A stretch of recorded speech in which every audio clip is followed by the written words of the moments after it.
ভিক্ষুক রাস্তা দিয়া যায় আর জমিদারের পুত্র বধূও যায়। একজন সামনের থেকে আসতেছে, একজন সামনের দিকে যাইতেছে।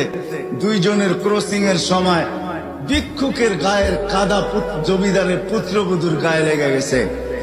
সে দুনিয়া আন্ধার করে ফেলছে, স্বামীকে টাইকা নিয়ে আসছে, বলছে ভিক্ষুক আমার কাপড় নষ্ট করে দিছে। সে শুধু ভিক্ষুক ছিল না, বৃদ্ধ ছিল। বৃদ্ধ ছিল না শুধু, জীর্ণ ছিল, শীর্ণ ছিল। শরীরে কাপড় ছিল না, ফাটা চিরা কাপড় ছিল।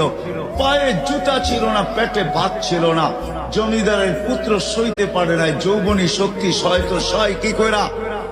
তার স্ত্রীর গায়ে ভিক্ষুকের কাদা, বস সমগ্র শক্তিকে হাতে জমা করা, একত্র করা বৃদ্ধের গালে বসায়।